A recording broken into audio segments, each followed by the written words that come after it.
Hey, Legal Rebels, this is Tom Martin. I'm the founder of LawDroid, and this is my podcast, LawDroid Manifesto, where I interview legal innovators about how they do what they do. In this episode, I interview Aliza Shatzman, founder of the Legal Accountability Project, the first and only nonprofit working full-time to ensure that judicial law clerks have positive clerkship experiences.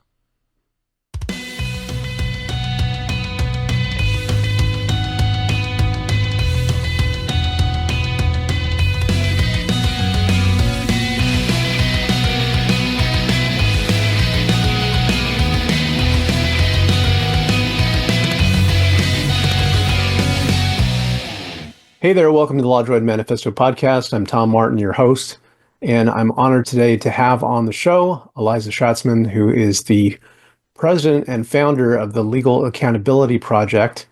Got a personal connection there. So as you may know, I organize, along with Kat Moon and Patrick Pallas, the American Legal Technology Awards, which we had this past October. And Aliza and her organization won not only one, but two categories. And so she is a standout in what she's achieved. Graduated from law school in 2019, so she's had quite a trailblazing experience so far. And so with that, I'd like to introduce you, Aliza, and if you tell us a little bit about what you're up to now. Sure. So thanks for having me on the show. I am the president and founder of the Legal Accountability Project, which is a nonprofit I launched 2.5 years ago following my very negative judicial clerkship experience, during which I was harassed and terminated and retaliated against by a now former judge. And the goals of the project are to ensure that more judicial law clerks have positive experiences, and then to extend support and resources to the folks who don't have such positive experiences. And, we really are trailblazing in not only the legal tech space, but also just really innovating in the judiciary, a place which is notoriously slow to change, using our legal tech platform to increase transparency, accountability, diversity, and equity in judicial clerkships and the judiciary. Well, I know on the website, it says a better judiciary makes a better society, I believe. I think that you've really taken concrete steps to achieve that. And I do want to get into a lot more detail about your experience with the organization, your founding of it, and all that. But first, let's go back to the beginning. I like to talk to guests about their origin story. And so if you could share with us where you grew up, what was that experience like? What were you into as a kid? So I'm from suburban Philadelphia. I went to Upper Dublin High School in Ambler. I was a golfer and a runner in high school, and I was a golf recruit at Williams College, where I graduated in 2013.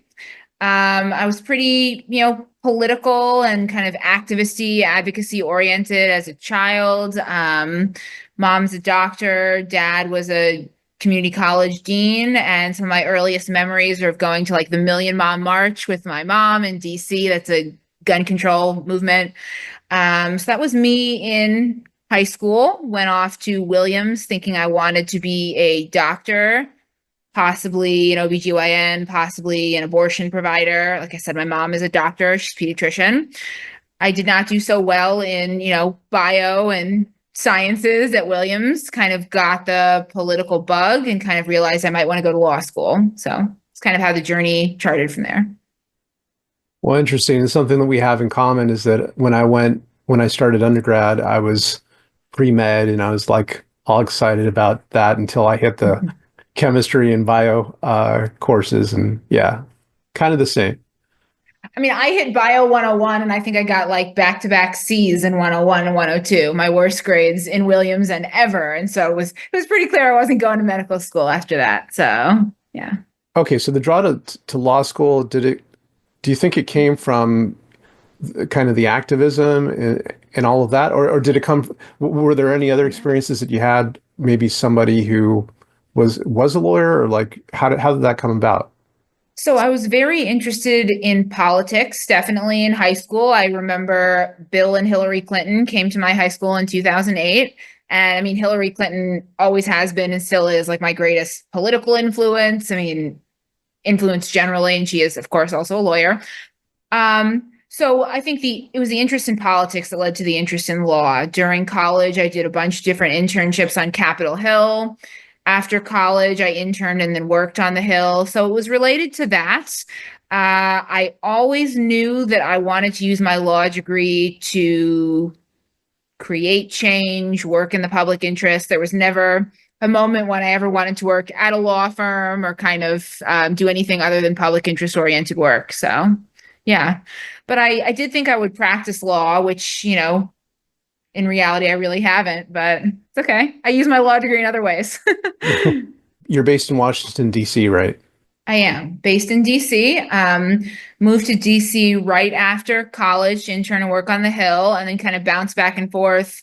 3 years in DC, went off to law school, was a 1L at UNC, and then transferred to WashU, and then was in DC every summer and a semester, and then moved back to DC right after law school for my clerkship. And I've been here off and on ever since. 2 years in Pennsylvania during the pandemic where I stayed with my parents. I think the move back to Pennsylvania is imminent.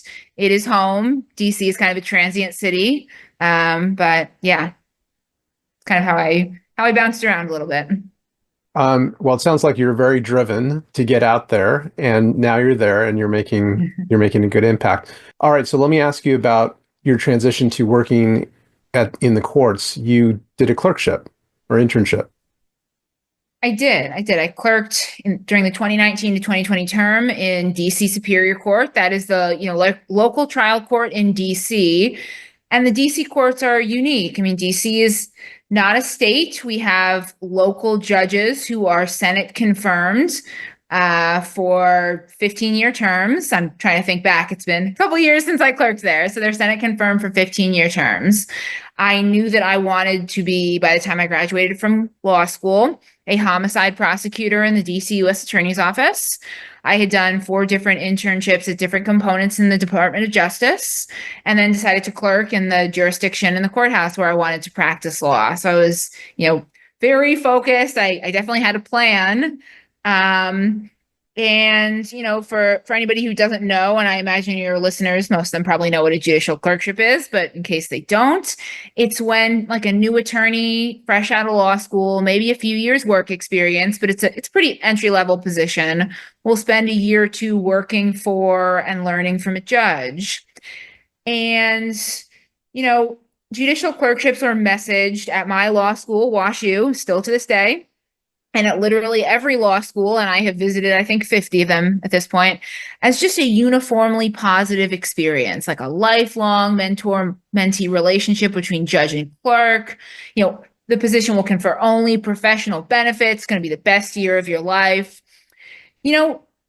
I've been working in a space where I am steeped in folks' negative clerkship experiences for 3 years now, so I think I have a good sense of what all is out there.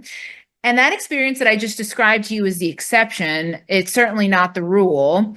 And unfortunately, one of the systems LAP bumps up against is just this uniformly positive and misleading clerkship messaging. And so I bought into that. I was applying for clerkships in 2016 and 2017. Notorious harasser and former judge Alex Kaczynski had resigned in scandal at that time. I was not applying for those fancy Ninth Circuit clerkships. I was not in those prestigious circles where I would have been super aware of that. And the information I had about clerkships was very limited. My law school did not have too much information. They helped me apply, and that was great, but I was mostly on my own. And I very much listened to their messaging about apply broadly, so across the US, across the political spectrum, accept the first clerkship you're offered. I did those things. And now I really caution students in my work, not to do those things, to be more discerning. And we'll get to a lot of the work I do with law students now to inform and educate and empower them. As I said to you at the top, I was very activisty growing up. If somebody had told me, Aliza, as a law clerk, you might be subjected to sexual harassment and you are not protected under anti-discrimination laws, and some clerkships are bad, you need to be discerning about the information, I would have been pretty galvanized to make things better for myself and my peers. And another challenging aspect of the work is just galvanizing students to take agency and ownership over their careers. So one thing I want to backtrack a little bit because, we're going headlong into the clerkship, which I do want to talk about, but it seems like you were so driven to get to that. And so I think I'm missing the part about when you were in law school, like what the experience was like there, where you found that direction. Was there anyone that you spoke with or a class that you took that was inspiring, or what got you going down that route? Yeah, it's funny. I talk about law school a lot. I reflect on my own law school experience a lot. I started at UNC and transferred after 1L year. I struggled with the LSAT. I just couldn't get a good enough score to get into a top school. I felt really grateful to be able to transfer to WashU because I was not very happy at UNC. It was just not a good fit. And so, I preface some of this by saying that I felt like grateful to be at WashU, which is really not a great position to be in, to feel like you owe somebody something because you might make decisions that are not necessarily in your best interest. So got to WashU and knew that I wanted to be a prosecutor, knew that I wanted to work in public interest. And, the messaging around clerkships is that they are a necessary checkbox for many legal jobs. DOJ job postings say that they require 1 year of work experience.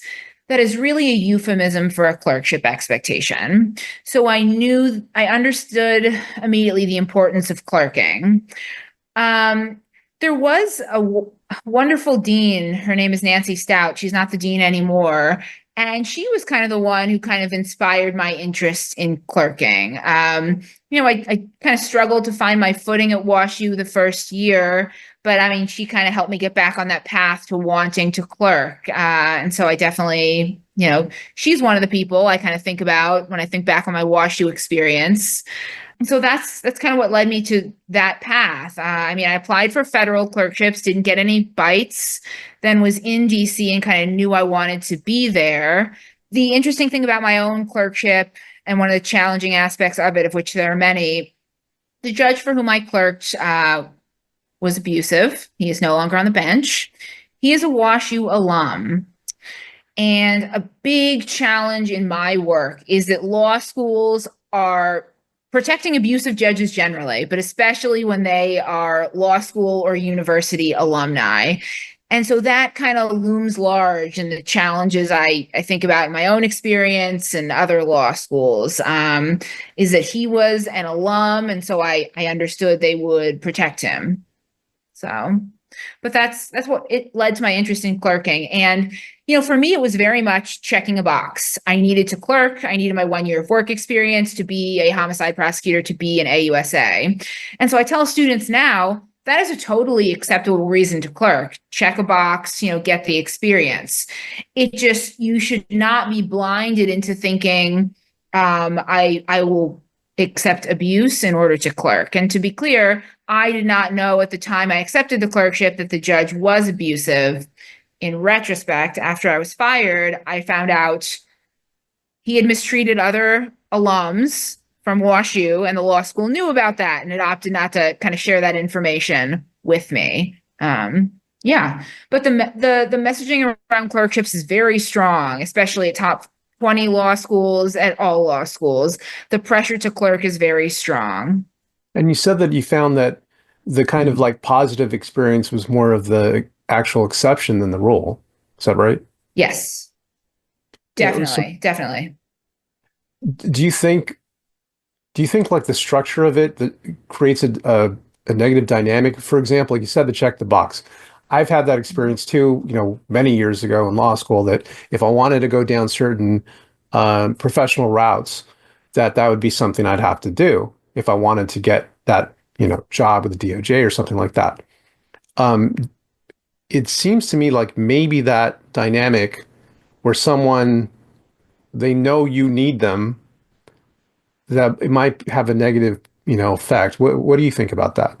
Yes, exactly. So there's a couple things about the structure and nature of judicial clerkships that can make them particularly conducive to harassment and other forms of mistreatment. So if you are clerking for a federal judge, they are life tenured, they are Senate confirmed, they're the most powerful members of the legal profession. There is no greater power disparity in the legal profession right now between that of a life tenured federal judge and a fresh out of law school judicial clerk in their first job, totally dependent on that judge for references and career advancement. And to be so dependent on that judge who can make or break your career is incredibly dangerous. Lump on top of that, the federal judiciary is exempt from all anti-discrimination protections. Title VII of the Civil Rights Act of 1964, the Americans with Disabilities Act, the Rehabilitation Act, paid family leave, union organizing, which is a little bit less important, though still kind of important. Everything. They're exempt from basically all laws, all laws that would apply to you as a worker. What? Lump on top. Oh, yeah. Hold on a second. I can see you face palming. This is really important. I'm still reaching people who do not know this. So yeah. So I want you to repeat that in a second. But okay, 53 years old, 25 years experience under my belt. I actually did a summer externship for Judge Stephen Reinhardt in the Ninth Circuit. Oh my gosh. But I didn't realize that. Can you please repeat that? And I also, just to be clear, I'm saying, oh my gosh, Stephen Reinhardt is deceased now. And after his death, Olivia Reinhardt testified about her experience with mistreatment. I have a board member who clerked for Judge Reinhardt, so we kind of know what kind of chambers he ran. So judicial law clerks exempt from all anti-discrimination laws. They always have been. Now, when Title VII was passed in 1964, it applied to private businesses. But that legislation was expanded to protect more workers in the 1990s, pursuant to two different laws: Congressional Accountability Act, the Executive and Presidential Office Accountability Act. Congress extended Title VII protections to itself and its employees and to the executive branch. Federal judiciary in the 1990s was just vociferously opposed to any kind of regulations. We can, self-regulate or self-police. That, when you think of other insular orgs like the military, like police unions, that we know does not work. They claimed, separation of powers, which is really a judicial supremacy argument. They believe they are above the laws. So, they've made those same ridiculous arguments since the 1990s up until the present day. And the federal judiciary is a workplace that, harassment, abusive conduct are pervasive and unaddressed in the federal courts. They don't like me pointing out these problems because they have literally zero interest in addressing them. That does not mean the problems don't exist. I counsel mistreated clerks on their limited options every single week that I have run the nonprofit. LAP runs, independent third-party solutions that do not wait on the federal judiciary or law schools or Congress to make change. But there is no substitute for extending basic anti-discrimination protections to law clerks and to federal public defenders, similarly exempt from Title VII because they are part of the federal judiciary under the Criminal Justice Act, also an outrageous injustice. The basic workplace protections that apply to most other workers, like people listening to this podcast, should apply to judicial law clerks too. And unfortunately, what happens too often is law clerks are bullied, harassed, discriminated against, fired, retaliated against, and they have no legal recourse when they're mistreated by the most powerful members of the legal profession. I'm kind of embarrassed to say I didn't know that, and that's it's really great. It's really great for people to know that who are listening. It's very, very unfair, inequitable, and I hope it changes, and I hope the work you're doing creates that change. So this is one of the most urgent civil rights issues of our time. There are more than 30,000 employees in the federal judiciary: law clerks, permanent clerks, public defenders, judges themselves, courthouse staff, who are exempt from anti-discrimination laws. And I didn't know this either until I was a recently fired law clerk in July of 2021, trying to figure out my options, trying to find an attorney, and discovered that I could not sue my harasser and seek damages for harms done to my life. And at that time, I became involved with some, congressional advocacy around the Judiciary Accountability Act, or JA. That is legislation that would extend Title VII protections to the federal judiciary. My congressional testimony in support of that legislation in March of 2022 kind of launched me into this kind of advocacy world, and I launched a nonprofit soon after. That legislation was reintroduced in September of 2024, so pretty recently, after another Ninth Circuit harasser, Joshua Kindred, resigned in scandal. The federal judiciary fucking hates this legislation. They are just vociferously opposed. Their arguments are so ridiculous for an entity that is just mired in scandal to bury their heads in the sand and decide no changes are necessary is just morally reprehensible. Unfortunately, that legislation is probably not going to go anywhere in the next Congress because of the political climate. It's definitely a bipartisan issue, and it was reintroduced with support from Lisa Murkowski. But congressional Dems have really been moving this thing forward. And unfortunately, even Democrats kind of cower in the face of federal judges. And between congressional intransigence and federal judiciary intransigence, it's hard to make change within the federal government right now. But I keep talking about this legislation. I was involved in the reintroduction, and LAP is proud to support the legislation, and we're going to keep at it. I mean, we know the federal judiciary is sitting up and taking notice.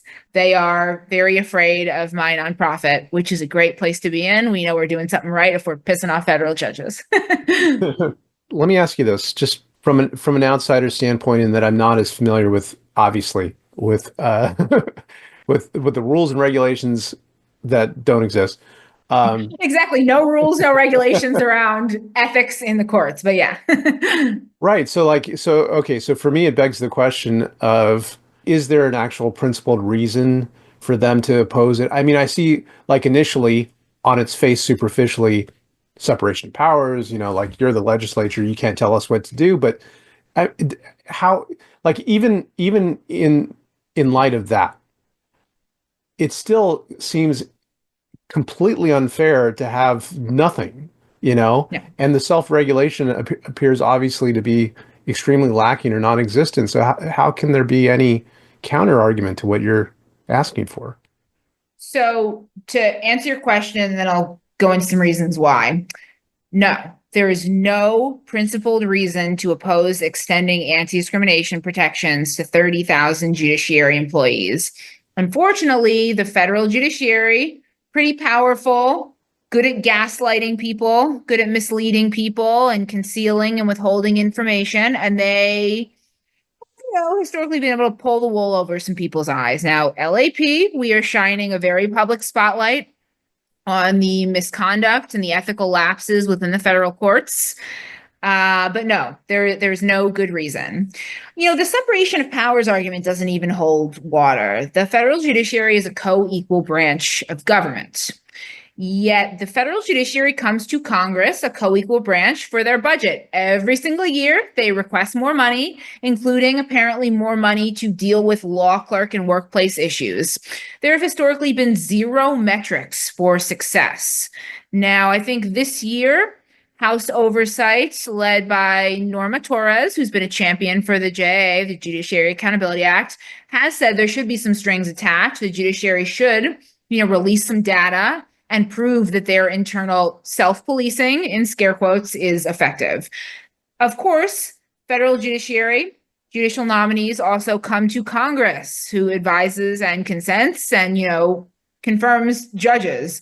So the separation of powers doesn't really hold water. Congress is doing lots of things that regulate the federal judiciary. They should be regulating their workplace conduct, their ethics as well. So the federal judiciary makes these, bullshit is really the only way to describe them, these bullshit self-policing arguments. And they're ridiculous because their internal mechanisms of self-policing have historically led to an outrageous lack of policing and lack of discipline for judges who mistreat their clerks.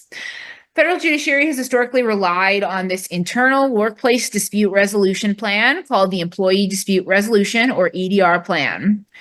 They just released their first annual workplace report claiming the efficacy of the EDR plan.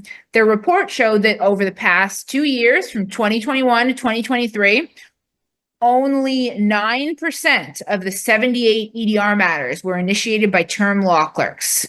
What does that mean? Fewer than 7 complaints were filed by law clerks over 2 years, fewer than 5 complaints per year. I hear from more mistreated law clerks than that, like, per month. So their internal reporting mechanisms are not working. And let me tell you what law clerks tell me, because mistreated law clerks reach out for assistance every single week. And I have to say, despite knowing that their options are inadequate, I always tell them to report internally, talk to your director of workplace relations, file an EDR complaint, file a Judicial Conduct and Disability Act complaint. We'll talk about that. I always tell them to report.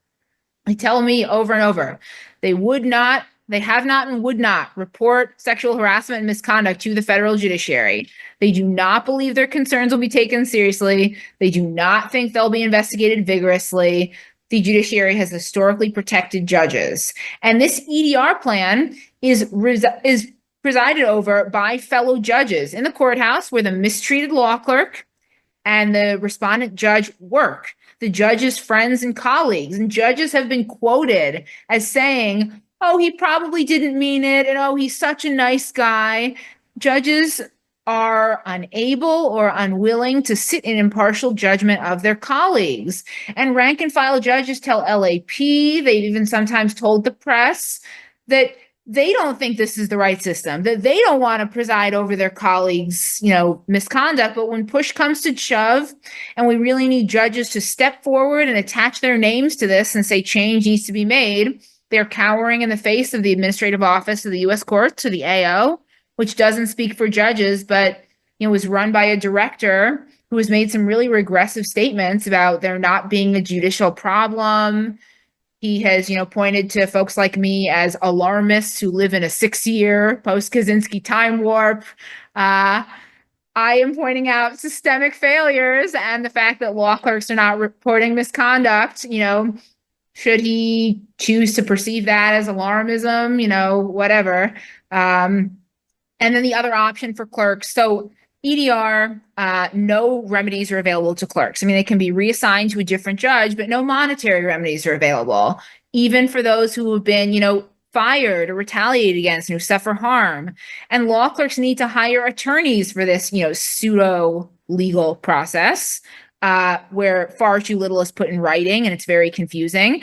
But, attorneys are historically not willing to represent them because they work in that circuit and they don't want to go up against a judge in the place where they are representing paying clients. So law clerks out in the cold, on their own, navigating this Byzantine process, where the directors of workplace relations and other folks in the federal judiciary basically serve as HR for the judiciary, dissuading them from filing complaints.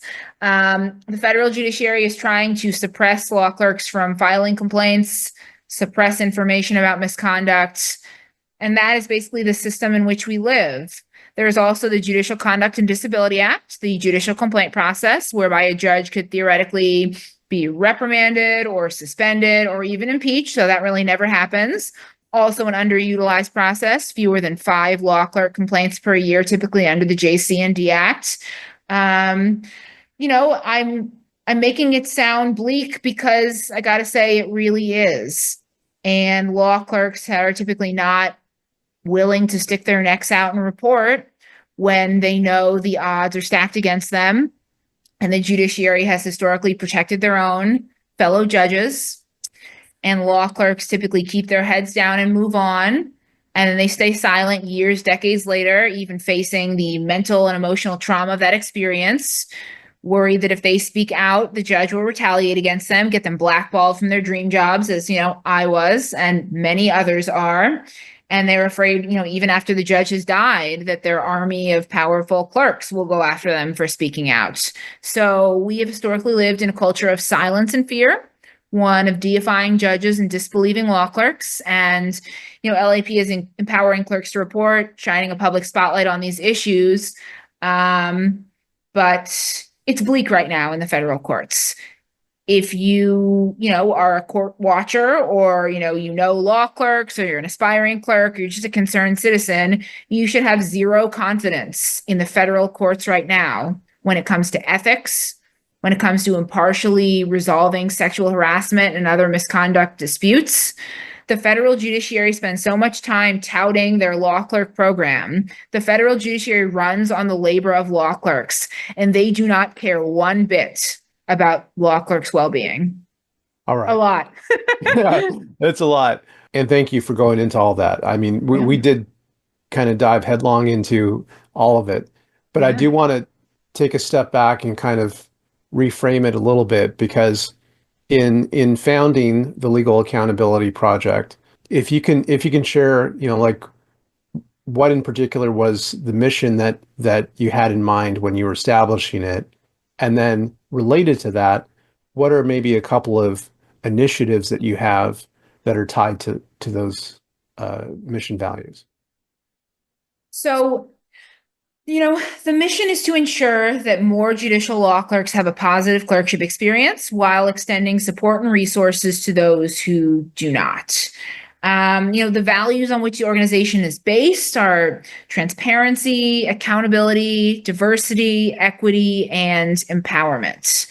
And we accomplish this through some legislative advocacy, a lot of thought leadership in public education, and innovative legal technology. The hallmark of our work, our main initiative, and when I conceptualized the nonprofit, I thought this would be one aspect of our work, and it's really become the big one, is the centralized clerkships database, basically Glassdoor for judges. It is a legal tech transparency platform where law clerks who've worked for judges can review their judges as managers, as bosses, anonymously if they choose. Now, nobody's anonymous to LAP. They register using their full name, their law school, their class year, all the information, but they can be anonymous to students reading surveys in the database. And students pay to access the platform. It is $40 for a year of access to read thousands of reviews of judges. We have democratized judicial clerkship information. We have upended the clerkship system and replaced the really dangerous clerkship whisper network, whereby those who are mistreated whispered fearfully to maybe a couple friends about the mistreatment. But unfortunately, especially when it comes to abusive judges and bad managers, that information really did not get from the law clerks who had it to the students who needed it. Our platform, we've been collecting surveys for 18 months. We have nearly 1,500 reviews of judges, more than 1,000 judges reviewed on the platform. Our database is 2 or 3 times the size of the largest internal law school clerkships database. We launched the platform for student users in April of 2024. So we've been doing this for coming up on a year now. We had 1,000 student and young lawyer users last season. We are well on our way to doubling the number of users this year. When I conceptualized this initiative, it was really premised on what I understood a handful of law schools to be doing already. Before I launched the nonprofit, I quit my job in April of 2022, launched a nonprofit in June. And during that gap, I was having a lot of conversations with law school clerkship advisors, clerkship directors, deans of career services, law school deans, about the resources they use to help students identify a beneficial clerkship and avoid abusive judges. And this was really informed by my own experience at WashU Law, where I had no information about judges as managers and applied blind. And then later found out the law school knew that this judge had mistreated other alums and had opted not to share that information with me. And so I was thinking, how do we get information about mistreatment from, law clerks who have it and law schools who have it to the students who need it in a way that empowers those clerks and makes them less fearful about sharing that experience? Because look, I do think that law clerks have a duty a moral and ethical duty to report, not just to the judiciary, but to share their experiences with those coming up after them. But I ultimately understand the fear that many clerks have of retaliation. And as someone who was retaliated against, I understand that fear too. So a handful of law schools have these internal clerkships databases. They are very proud of them. They are not good. How so? How are they not good? This is my favorite question, ragging on law school clerkships databases. Okay. So the clerkship surveys in law schools' internal databases are almost uniformly positive. And which leads you to question the veracity or the truthfulness of literally all the surveys, because of course, not every law clerk's experience was positive. But, of course, maybe let's dig deeper. When we go to just the surveys about the notoriously abusive judges and bad managers, the folks, I can agree with law school clerkship advisors, not the best bosses. Either no information at all. So I'm thinking about clerking for Judge X who's abusive. I have no information at all. Or troublingly, positive. Law schools have positive surveys published in their databases about notoriously abusive judges. They have no disclaimer that says, contact us if you're thinking about applying to this judge, talk to somebody first. They're not warning anybody. There is or should be legal liability for these law schools who have held out their databases as the go-to source for information and are negligently, willfully, ignorantly, or willfully leading students into abusive clerkships to increase their clerkship numbers. That is basically what these databases look like. And those are the more robust ones. Then there's some that just have very few surveys. And when you talk to a combination of the clerkship advisors and the law clerk alumni, we're really finding out law schools are not working too hard to collect these post-clerkship surveys. I mean, there are some schools. I was talking to an alum today who said, like, oh, my clerkship advisor never even reached out to me to fill out a post-clerkship survey. So, like, the top law schools are not working too hard to get the information because they are most interested in funneling students to as many clerkships as possible to up their clerkship numbers. They really don't care very much about whether the experience was positive. So LAP has been dogged in our efforts to collect broad, candid information about clerkships.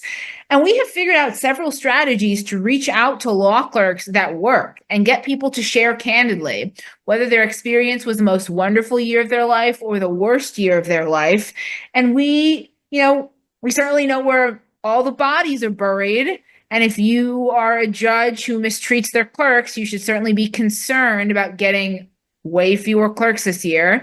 But of course, we also spotlight all the wonderful judges who are great managers and mentors. And, law schools always have their own slant into where they want to send clerks. Maybe it's judges who are alums, judges who are in particularly in-demand regions, federal judges. We are allowing law students at every law school to reshuffle, and no longer do you have to go to a fancy T14 to get any information at all. And even then, I would caution no T14 law school is doing an adequate job of sharing candid information with their students. But any person who goes to any law school can pay $40 to access all the same information. And now law students nationwide are working from the same baseline information. And they can and are resorting accordingly. So, when we conceptualized this, when we launched the platform, we worked hard to get law schools to work with us, to pay $5 per student per year to give all their students access to the platform. With the exception of a handful of law schools, Illinois Law was our first law school partner. Their students are getting access, yay, Illinois. Beyond them, we're having a lot of trouble getting law schools to subscribe. So we've opened it up to students. Law reviews have a reduced rate if they pay in bulk on behalf of all their e-board members. We're really not waiting on or beholden to law schools, just like we're not waiting on or beholden to the federal judiciary. But it's really kind of sad to see the intransigence, the entrenchment of these law schools who, like the federal judiciary, have no good reason to make changes. They give us lots of bullshit bad reasons not to make changes. And we'd love to see some more student uprising, more demand that these law schools make change. But in the absence of that, we are an independent third-party platform, happily operating on behalf of students and clerks. It makes a lot of sense that the uptick in usage by students has been dramatic, like 100% year over year from what you're describing. And it's because there is such an absence in the market of having that kind of independent insight. And it's unfortunate that just like we were talking about earlier about how the incentives for judges and judicial clerkships are aligned in a way that could lend themselves to a bad actor. Not that all judges are bad actors, but that if somebody was, it doesn't have a check on it. And in the same way, when it comes to law schools, the incentives are also misaligned because they want to up their numbers. They want to look like they're, getting students into these prestigious clerkships and not necessarily incentivizing a check on whether or not those are good clerkships. And, this is such an important point, the misaligned incentives for law schools. And I hope everybody listening who is a lawyer or knows law students is kind of spreading the word about this. Because, law schools do not sadly have law students' best interests at heart. They are interested in increasing the number of students who clerk with little regard for whether the experience is positive. And every law student should be outraged that their law schools are benefiting off the public reporting of these clerkship numbers. I mean, if you look at T14 Law School's websites, they're so proud of their 100 law clerks this year. When there's a big difference between the number 5 and the number 6 law school in terms of how many clerks they send per year, query what the one is doing to increase their numbers by so much, perhaps sending some students into some unsafe work environments. We're not waiting on law schools, but we are saying, you have long received a free pass in the conversation about judicial accountability. Law schools, frankly, should be the first to step forward and make change. LAP works with 2 big stakeholders, judiciary, federal and state, and these law schools. And frankly, I thought, law schools would be the easier movers, but really they are just protecting judges, protecting abusive judges. Fortunately, as you pointed out, we've totally cornered the market on this. And, the word of mouth feedback will sustain this year after year. We were, a little worried trying to get this off the ground last year because we were facing pushback in the winter and spring from the judiciary and from some law schools. I had some awesome board members who encouraged me to just launch it, open it up to students, screw the law schools. If you build it, they will come. Those guys were right. And I really credit my board of directors for helping me get this off the ground.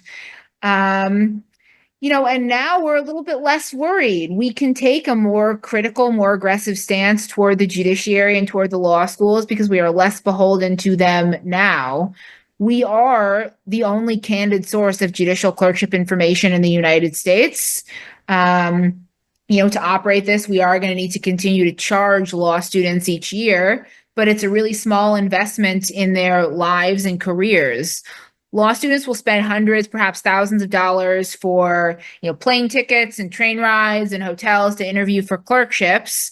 You could invest $40 on the front end to ensure that it's going to be a positive experience. And, it's so sad to see all these law clerks who are mistreated, who've uprooted their lives only to move to bumfuck wherever for a year, to be fired and retaliated against by a judge and have their career destroyed.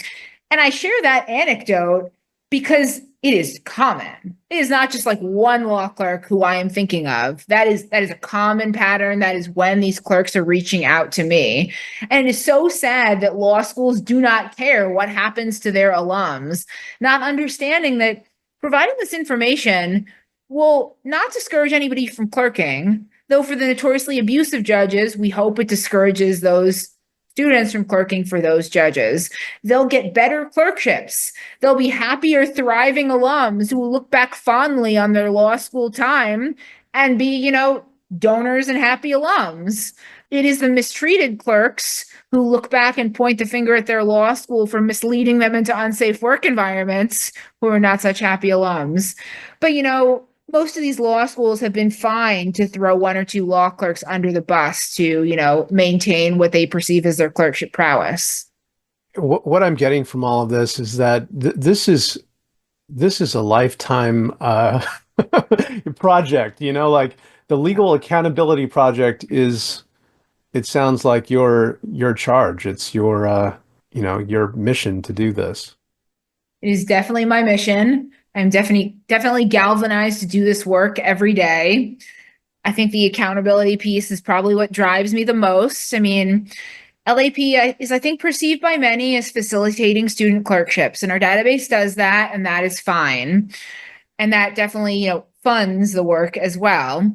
But it is the larger accountability piece, accountability for the law schools who've received a free pass and who should be held liable for misleading their students, accountability for the abusive judges who have harassed their clerks with impunity for decades. And that's really what drives me. And so I spend a lot of time counseling clerks on their options and encouraging them to report. I spend some time on the legislative advocacy piece. And then we're doing a lot of thought leadership to spread the word and to empower and inspire, the next generation of change makers. But, it is gratifying work. It is meaningful work. And I think I'm the right person to do it. I think I'm galvanized by my own personal experience. And, when I hear these stories that mistreated clerks share with me, I'm just kind of thrown right back into my own abuse of clerkship, and then the period after when I was fired, and then the period after that when I just gotten back on my feet and I was retaliated against and blackballed from my dream job. And it's my mission to ensure that that happens to many fewer people, and that those who that happens to know where to go for support and resources, because it was a dark time after I was fired from my clerkship. It was a dark time after I was retaliated against. And, I was looking for an attorney during that time. I was looking for resources, and really none existed. Now, fortunately, future Alizas, this resource does exist, and law clerks can reach out for advice, for an attorney referral, for support, and they know that they are not alone. And I know we mentioned earlier, the late Judge Reinhardt and Olivia Warren, who testified about her abusive clerkship after his death. And I watched her testify in 2020, and I was deep in my own clerkship hellscape. And when she said something about law clerks knowing they were not alone from hearing her speak, I needed to hear that.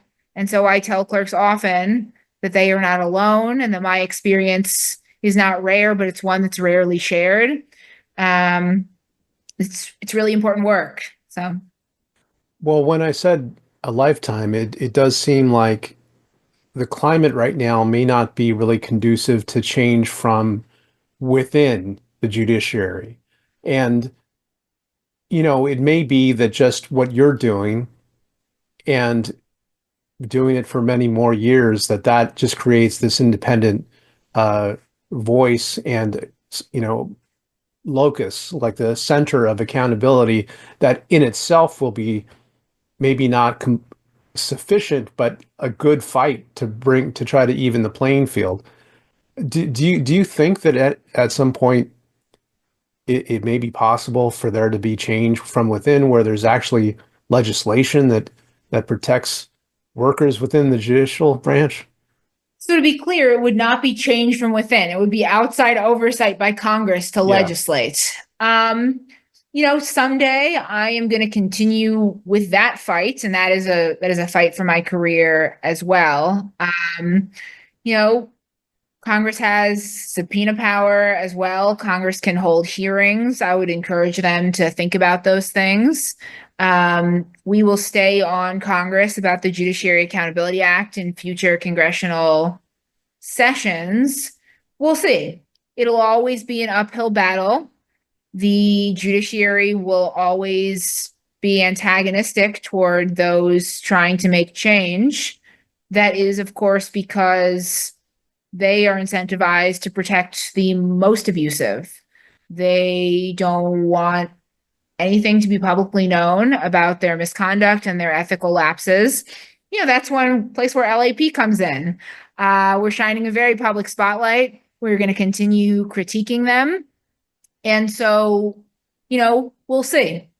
So for any law students that are listening to this, they've already gotten a lot of advice and insight from you, but like, what is one particular thing that you would want to highlight to them for them to take away from this? So I'm going to say 2 or 3 things, but they're all important. So there is nothing more important than being mindful of who you clerk for. Clerkships are not created equal. And what I still worry about is some law students will talk to me about the database and they're very thankful. They have looked at it. They have looked at negative reviews and they have still said, I can handle it. That is wrong. You should not handle it because first of all, you won't. You will almost certainly be coming back to LAP in 6 months when you were miserable or you've been fired.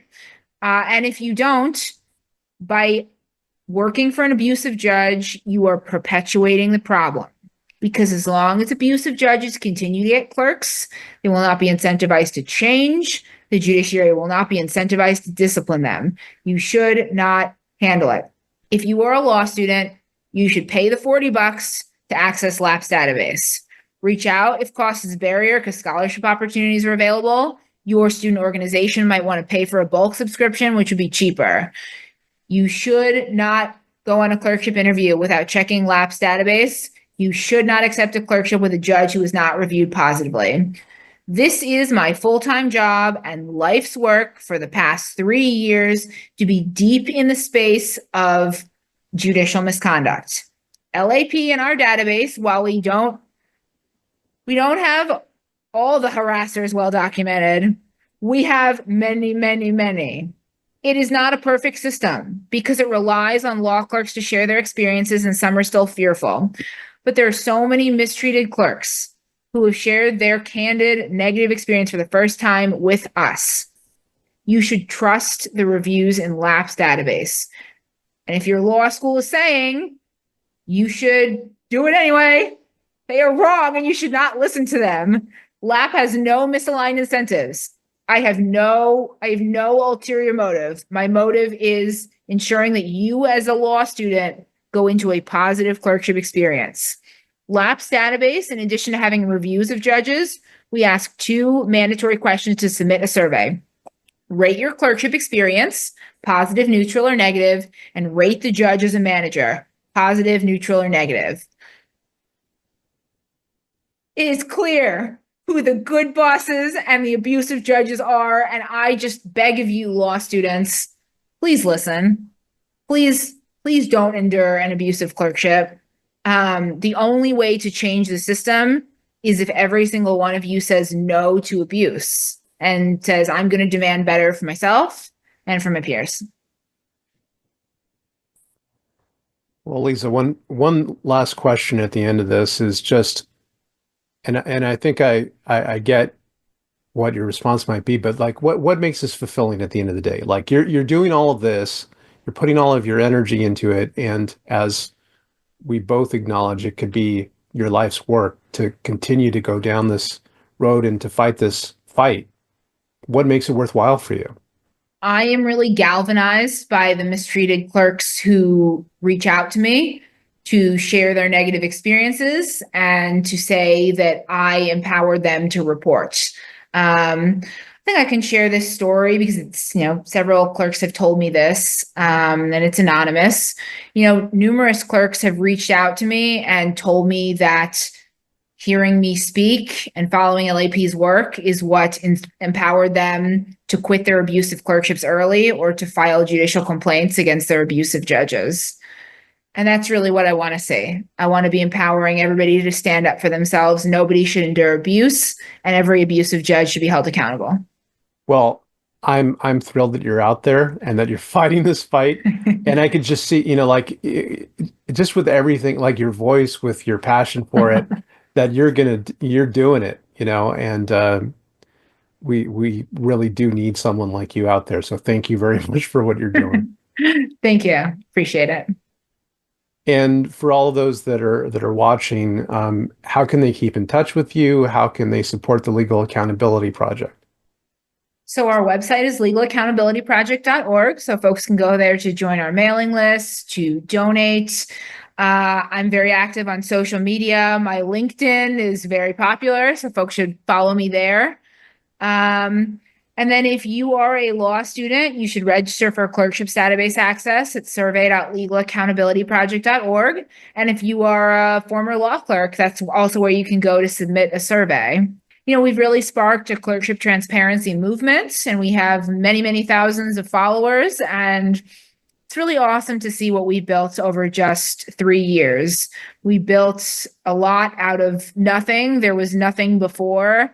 And now there's this whole movement and resources and supports that has really crossed the ideological spectrum. And it's just, follow us there, join our movement. And it's an incredibly impressive movement. Thank you again for being on my show. Thank you. And thank you all for watching. See you next time. Thank you so much for watching the latest episode of the LawDroid Manifesto podcast. To keep in the loop about upcoming episodes, please subscribe to LawDroid Manifesto and you'll get notified. Thanks for watching. See you next time.